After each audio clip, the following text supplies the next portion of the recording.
sommes là, on veut des comptes, parce qu'aujourd'hui, en Afrique, au Mali, la France peut tuer la population. La France peut tuer les civils. Et la France n'est pas responsable des morts, de ces bombes, de ces missiles, de ces chars.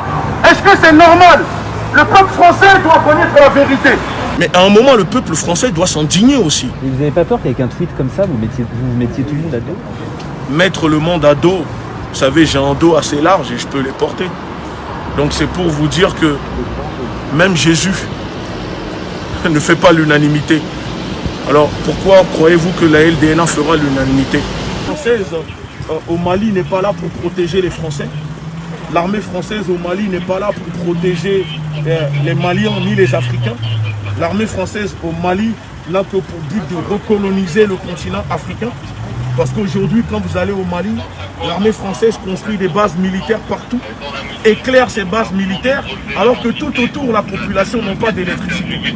Vous allez dans la zone où Areva exploite l'uranium, parce qu'aujourd'hui, il faut que le peuple français doit comprendre stratégiquement ce qui se passe en Afrique. Il y a 3 zones, le Niger, le Mali, la frontière de la Libye, l'Algérie, le Burkina. Cette zone que la France veut contrôler, parce que c'est là-bas que se trouvent les ressources, l'uranium, l'or, tout ce que la France a besoin.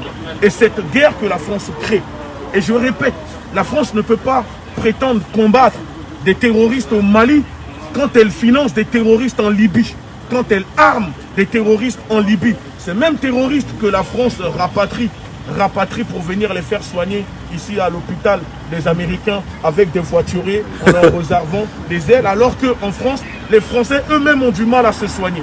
La France arme Boko Haram, nous le savons, et que nous sommes prêts, et que s'ils refusent de nous recevoir, c'est parce qu'ils savent qu'ils ont des choses à se reprocher. Les Africains régleront leurs problèmes par eux-mêmes. Il est temps que l'État rapatrie ces hommes, ces femmes qui meurent pour protéger les intérêts de l'État. Nous parlons au nom de notre organisation. Nous ne sommes pas le président ni le porte-parole des Noirs de France, ni des Africains. Nous parlons au nom de notre organisation et donc de nos 100 000 adhérents que compte la LDNA physiquement. Donc c'est au nom de nos adhérents, de notre organisation, qu'on s'exprime. Parce que nous aussi, nous sommes des Africains. Et si les autres veulent rester des victimes consentantes en regardant la France, l'État français faire tout et n'importe quoi, c'est leur problème. C'est pas la mort de leur enfant. Mais on peut leur dire nos condoléances. Mais oui, on ne regrette pas. Nous, on ne connaît pas ces familles. On ne regrette pas que des soldats envoyés par l'État français tués dimanche. Ces 2 soldats français sont envoyés au Mali pour faire quoi? Mais quel terrorisme? Quel terroriste? Les terroristes que la France finance, les terroristes que la France arme. Mais attendez, vous nous dites que l'État français envoie des militaires pour aller combattre des terroristes. Les terroristes qui quittent la Belgique pour venir égorger des Français ici en France. La France n'envoie pas son armée en Belgique, mais la France envoie ses militaires à 10 000 km de la France pour protéger des Français contre des terroristes. Donc finalement, ce n'est pas contre les, c'est pas pour les Maliens qu'ils sont là-bas. Alors c'est pour protéger les Maliens, c'est les premières victimes des terroristes. Donc 5000 soldats peuvent sécuriser un pays qui fait 3-4 fois la France. Vous voulez plus de soldats français au Mali? Non, on ne veut pas plus de soldats français au Mali. La France est partie à l'ONU prendre une résolution pour intervenir au Mali. L'objectif de l'armée française, c'était d'aider l'armée malienne, appuyer l'armée malienne à reprendre son rôle, le contrôle de ces zones perdues. C'est pour ça que la France est partie chercher une résolution. Les casques bleus sont au Mali pour aider l'autorité malienne à remettre, à implanter son autorité sur les zones qu'elle a perdues. Sauf que ce que nous constatons, aujourd'hui, vous allez au Mali, parce que j'étais au Mali, je suis resté 1 mois au Mali. Je parle, je sais de quoi je parle. Je suis allé au Mali 1 mois. J'ai rencontré les acteurs, les hommes politiques. Je suis allé dans ces coins. J'ai vu de moi-même. Aujourd'hui, vous allez au Mali, la France construit des camps militaires. Elle ne fait que construire des camps militaires. Donc finalement, elle est venue juste pour aider l'État malien à reprendre le contrôle, mais elle ne forme pas comme il faut les soldats maliens sur place et refuse aux soldats maliens de patrouiller avec eux refuse l'accès du nord de Kidal à l'armée malienne qui n'ont pas le droit, vous imaginez, l'armée malienne n'a pas le droit de se rendre au nord du Mali. Il ne peut pas être plus extrême qu'un pays qui possède des rafales, des avions de chasse, des têtes nucléaires, des missiles, des chars et qui bombarde des populations. Est-ce qu'on peut être plus extrême que l'État français? L'État français est un État terroriste, négrier, esclavagiste. La France est un État négrier.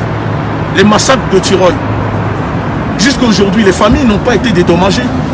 Oui, nous ne le pensons pas, nous persistons et nous signons. La France, l'histoire de la France, c'est construire sur quoi? Oui, en juin dernier, vous aviez dit lors d'une manifestation que la France est un État raciste, esclavagiste, négrier, donc vous ne retirez pas ces propos. Nous ne retirons pas ces propos. Et si on doit nous ramener devant la justice, on assumera. On assume. Et c'est vrai, on peut le démontrer. Est-ce que c'est faux? En quoi la France est un État esclavagiste et En négrier? quoi la France est un État esclavagiste et négrier? C'est un terme très fort. Il y a beaucoup à dire. Mais et c'est pourtant le cas. Bordeaux, Nantes, La Rochelle, les Antilles, ça vous dit quelque chose? Le Code Noir. Mais le passé permet de construire le présent. Alors expliquez-nous pourquoi vous dites que la France est négrière et esclavagiste. Tout simplement parce que son histoire, la France a construit son histoire en déportant des êtres humains de l'Afrique vers ses colonies. Elle a réduit des êtres humains en croyant, en disant que c'était une mission pour les civiliser, pour l'État français et pour une majorité des Français. Les Africains ont eu accès à la civilisation grâce à l'esclavage. Mais la civilisation, les Africains connaissaient déjà la civilisation avant l'arrivée des Européens. Et prendre des Africains pour les mettre en esclavage. Il faut comprendre la supercherie. La France peut remettre des Africains en esclavage. Mais Napoléon a été capable de le faire. Il suffit que demain... Oui, mais 2 siècles. Mais vous savez, on a vu des choses qui se sont passées dans le passé, qui se sont reproduites dans le présent.